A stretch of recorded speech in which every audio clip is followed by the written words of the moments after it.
guys, welcome back to another video. Today I'm going to be doing another girls chat Q&A. It's been a while since I've done one of these. It hasn't really been that long. It's been like a month. But I like to do these at least once a month because you guys ask a lot of really good questions. I love to be able to offer any advice when I can, unqualified advice that is, but I get to just chill in my bed and get comfortable and answer your guys' questions. So I'm going to go through. I posted on my story and just said ask me anything lady related and I will do my best to answer that for you. So let's go ahead and jump right in. First question, how do I bounce back from being stood up? Your girl needs some advice, please. Okay, wow, being stood up. I'm assuming you mean that like you were supposed to meet somebody on a date and they just did not show up. First of all, they're the ones who need to bounce back. They are an absolute, well, okay, before I say that, if this person bailed on you because they just decided that they didn't want to go out with you, then they're absolute trash. It's one thing to ghost somebody over text message, but it's another thing to actually make set plans with somebody and be too much of a coward to tell them that you're not actually gonna go and meet them there and waste somebody's entire freaking time of getting there, sitting there waiting, all of that. That is so genuinely wrong and so not okay to do to somebody. What I will tell you is I wouldn't put this on yourself. Don't let this affect your own self-esteem. You're naturally gonna feel like it has something to do with you, but realize this is entirely on this person and absolutely nothing to do with you. This person has probably done it to other people before. So please don't take this personally. You are a bad bitch.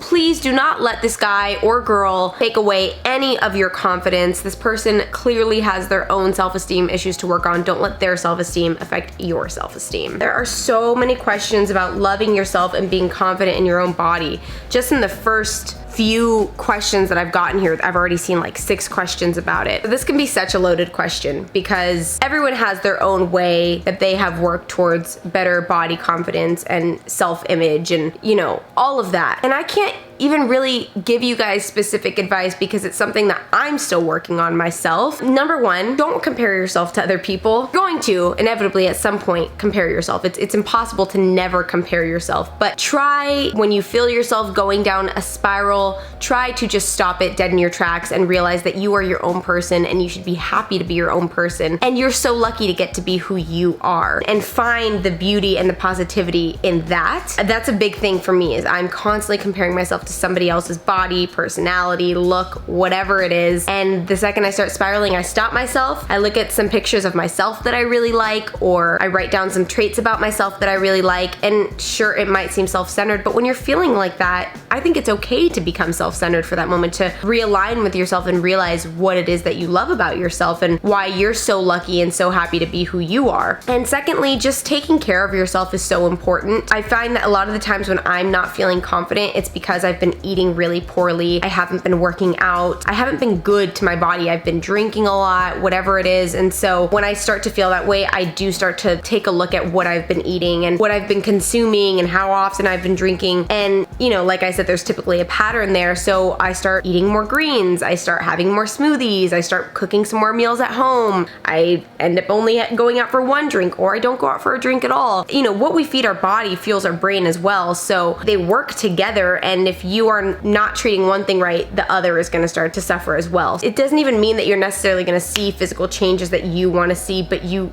still somehow mentally will, because you're gonna know that you're feeding your body right, and in turn that brings up the confidence because you know you're taking care of your body. That's how I feel. I hope that helps you guys. There's so many other things that you can do, self-help books, meditation, all of that, but as far as just 2 things that you can immediately start doing, that's what I would recommend. Love yourself. You are one beautiful bitch. Someone said, what is your stance on relationships right now? Are you looking or are you just having fun? I feel like this just recently changed for me in the last couple of weeks. I've been just having fun up until like 2 weeks ago. It was nice because I've only ever been in serious long-term relationships. I've been in 2, and I never really dated in between those relationships. It would just be kind of like a year, 2 years, 3 years of nothing, and then somebody would come in and then that would become, you know, my life, my relationship. I'm living in LA now. I'm in my mid-20s, you know, I'm just living my life now, and so I allowed myself to have fun and just go on dates and fool around and whatever it is, and it was really nice. It was nice because there was this sense of, you know, no commitment, no strings attached. You just get to meet somebody, and if it clicks and you guys want to hook up or just go on a few dates or whatever, it's nice. But recently, I'm in this place where I've accepted that I want to be in a relationship now. Like, I 1000% want to be in a relationship, but I literally do not have the time. I could make the time, but I just have so many goals that I will always make work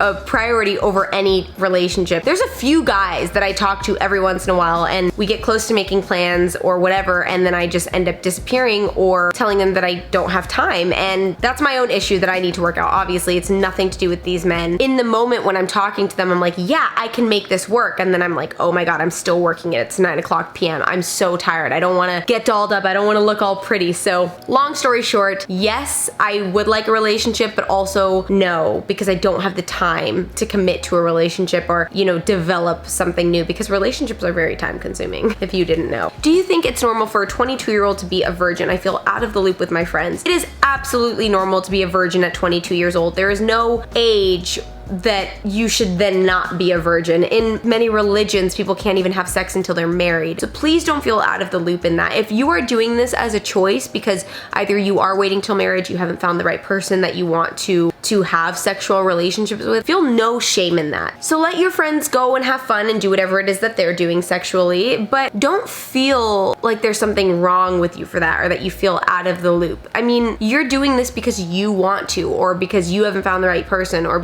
whatever it is, whatever your moral choice is with this, great. Let that be something that makes you different and sets you apart from other people. Keep rocking with it and wait until you feel 1000% ready and like it is the right time for you. Opinions on threesomes with long-term boyfriends. Weird, I know. That's a very good question. Here's what I'll say. If both partners, both boyfriend and girlfriend, or boyfriend and boyfriend, or girlfriend and girlfriend, whatever your significant other and you, if you guys are both open to bringing a unicorn, that's what they're called, into the picture, then by all freaking means do it. But there has to be very specific things that you guys discuss about what you're okay with and what you're not okay with, what type of relationship you guys are gonna have with this unicorn before, during, and after the hookup. And there just has to be some standard ground rules that you guys are gonna follow, because if things are not communicated clearly, these things can get very, very sloppy very, very quickly. And you also both have to be sure that neither of you have even the slightest chance of developing feelings for the unicorn, because once you do that, you will regret that entirely, because then you're gonna be like, oh my god, we brought this person into the bedroom and now one of us is falling in love, or now we're both falling. It just make sure that you guys are both very open to this and very comfortable with this, and communicate everything and create your ground rules. And if you guys can do that, you're all gravy. Sexual intimacy is a thing, and it does bring people closer. But some people really do view sex as just sex. So if you guys have that look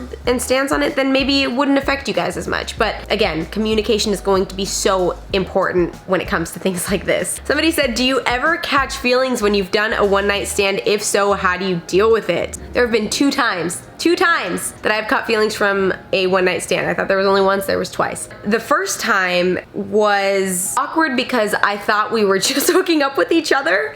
And then when I asked him, I was like, hey, is this like exclusively happening? And he was like, no. I was like, oh, okay. I'm kind of a weirdo when it comes to things like that. If I'm gonna be regularly intimate or hooking up with someone, I don't want them to be doing that with other people. And I know that's so complicated, because then it's like, well, that's a relationship. But it's like, no, it's just, if this is gonna be an ongoing thing, let's respect that. I'm not trying to catch any cooties. That was an awkward situation, but the way that I handled that was I just said like, hey, so if we're gonna continue to hook up and be around each other, then I would wanna keep it exclusive, but I also completely understand if that's not something that you're looking for, because I'm not saying that I want to be in a relationship with you, but as far as intimacy, that's something that's important. He was like, yeah, that's not really something that I want to do. And I said, no worries. How about we just like keep hanging out? We can be friends, but no more of anything else. And it was totally fine, totally cordial. If we see each other, everything is cool. And that worked out the way it did. In the moment, I was very bummed, because, you know, you think one thing, you realize that you should have communicated it, so everything gets misinterpreted, but you also can't be mad. That was a situation that was uncomfortable, but I genuinely feel feel that it was handled in a very mature way. And then the second time, that person had no idea that I had even caught feelings for them. And it was kind of a situation where you have to know going into this that there's a chance that you will catch feelings. You have to look at yourself as a person and